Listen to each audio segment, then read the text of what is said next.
Welcome back to the morning show here on Arise News. We are now being joined from Arise Abuja studio by Kenny Okolugbo, consultant on communications and strategy to Senate President Godswill Akpabio. He just joined us to make clarifications about certain comments made by our guest, Dr. Adetokunbo Pearse, here on the morning show on Saturday, October 4th, about the Senate President. Good morning. Thank you so much for joining us on the morning show. Thank you for having me. Absolutely. Now, of course, this is what we term as your right of reply. Looking back on that interview, watching that interview, what are some of the points that you would say you definitely do not agree with, which, of course, is the reason why you're on the show this morning? I think Adetokunbo Pearse was quite irresponsible with his submission that day. The interview did not dwell on Senator Godswill Akpabio. An honest question was asked by one of you on the constitutional amendment that was being carried out by the National Assembly. And the tirade he went on was totally uncalled for. First, he referred to him as a criminal, referred to him as having been someone who is having cases with the EFCC, and there are more women in the Senate with Godswill Akpabio, they're not safe. I think for a man who has a supposedly PhD, he should have known the weight of the statements he was making on this kind of network. First and foremost, I contacted the EFCC after that interview, and the EFCC told me that they have no investigation, no current investigation or investigation before now, at now against Godswill Akpabio, and that there is no investigation whatsoever. And so when a man comes to national television and tells you that EFCC, as if he's a staff of EFCC, is carrying out an investigation on the Senate President, and even when Steve, you had a pushback and told him that and tried to call his attention to it, he went on to pronounce the fact that Godswill Akpabio did not run for Senate. How could you say he did not run for Senate? On the 28th of May, there was a primary that they had to cancel for security reasons for a rerun, which was done on the 10th of June 2022. And Godswill Akpabio emerged after the present Minister of Gas, Ekpo, stepped down. And there were three of them. He got 478 votes in that primary. DIG Ekpodum got 3 votes, and another man got 1 vote. And this case got to the Supreme Court, and the Supreme Court declared that the APC was right in conducting the rerun, and that Godswill Akpabio actually emerged as a candidate for the APC.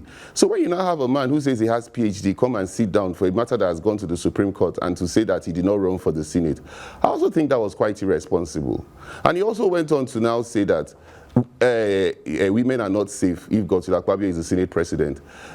For your information, the 4 women who are the senators in the 10th National Assembly are all chairmen of committees. Senator Aide is the chairman of a committee. Senator Kingigbe is the chairman of a committee. And Senator Banigo is the chairman of Health. Kingigbe is chairman of Women's Affairs. All of them are committee chairmen. He didn't even make any of them just members of committee.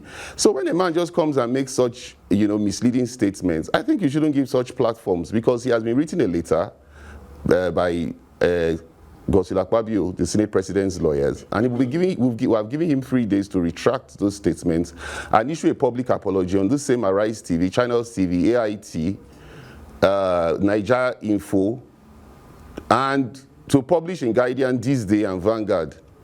And if he doesn't do that in 3 days, I'm sure we'll use him as a guinea pig so that people will stop using Akpabio as a punch bag. All right, Kenny, thanks very much, and thanks for making reference to the fact that we did correct Dr. Adetokunbo Pearse when he used that foul language of alleging that the Senate President, was a criminal. He admitted, and then he said, okay, he had criminal cases with the EFCC. So 2 things here. I think both have to do with the character of the Senate President and how the public perceives him. And I would like your clarifications on that. When Dr. Pearse said, made reference to the fact that maybe the women might not be safe with the Senate President. I'm sure that he probably was referring to the current case or cases with Senator Natasha Akpoti-Uduaghan. And of course, if you draw that further, the case of Joy Nonwe, the former ex-NDDC MD, who also made an allegation that while the Senate President was the Minister of Niger Delta, that he made undue advances at her, that was sexual harassment. Where I know that I'm aware that the Senate President said he was going to sue and take the matter to court. Where are we on those two cases? Because it might be clearly what Dr. Adetokunbo Pearse was referring to. And then also importantly will be when you said that you call the EFCC to find out if the Senate President has any case. What I heard you say was that not only does he not have any case at this moment, that he was never under investigation. And I'd like to draw your attention quickly to what is in the... I never said he was never under... I didn't use the word never. So what did you say? That's not my words. What did you say? I said he did not have any current case now and at the present. Okay, what does it mean not There's to have... There's a new EFCC. Hold on. And there's a former EFCC. He has been investigated before now, but right now he's not under any investigation. All right, so clarify for us, are you saying... That's exactly what I said. Just so hold on, Kenny. When Adetokunbo Pearse comes to tell you that he's being investigated for millions of the 108 billion, missing, are you saying, Kenny, that what happened in 2020, in 2015, after he left being governor, that case, and then just hold on a bit. Kenny, why don't you just hold on 1 second, so that I can make the point. And then for which he was invited again in April of 2003 or 2023. What was he invited for?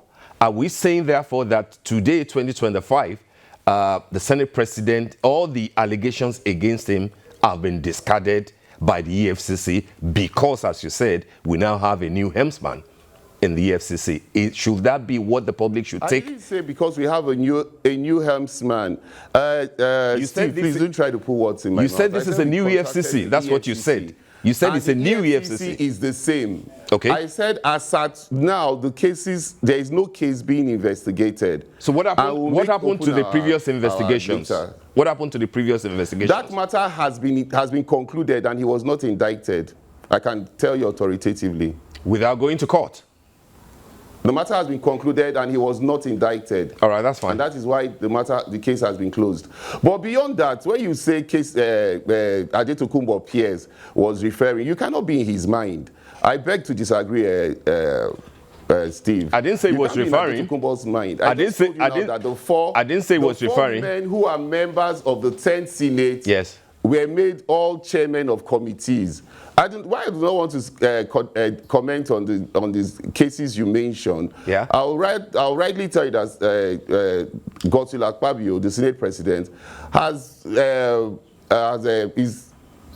is in court presently against Senator Natasha Akpoti on defamation, and that matter has come up, and it will come up again. It has come up for ex parte hearing, and it will come up here very soon. I do not want to comment further because I know that by the time the case comes up, Nigerians will be very clear on that issue, and will see that what we have always said, that the senator lied, will be proven. So that is not the reason I came here. I came here to dwell on the irresponsible statements that were made by Adetokunbo Pearse. And let us be talking about what the gains that the Senate has made. He said the Senate is a rubber stamp. The same Senate that has 5 development commissions that have been passed into law and have been established. The same Senate that has 52 bills that have been signed into law. Or is it the same Senate that has 91 bills that have been passed and over 200 at different committee stages of hearing? This same Senate has just summoned the Chief of Defense Staff, the Minister of Defense, and the Inspector General of Police to come and explain what is happening in Kwara. And I also thought the other anchor in Lagos yesterday during what's trending was quite disingenuous when he said Akpabio has never called any of the security agents when there are security issues. I like how you people handled it this morning when you were talking about the issue of Ted Cruz. We should try to have our facts when we come on national television. That's all I'm saying. And do not give your medium to people like Adetokunbo Pearse to propagate falsehood. I'm happy you tried to call him to order, But that was Okay. not enough, because a lot of people watched that program. Yes. And that is Yes. why we have taken it the way we have taken it. Yes, of course, we definitely would do not just provide our platform to people to just spew emotions as they like, which of course is one of the reasons why you have the platform, the same platform now, to provide your right of reply. And basically, based off of certain comments that he's made, you've just rightly said that you cannot respond to all because the most pertinent issue is currently in court. But we would like to thank you for what you were able, the clarity you were able to provide on the morning show this morning, and do enjoy the rest of your day.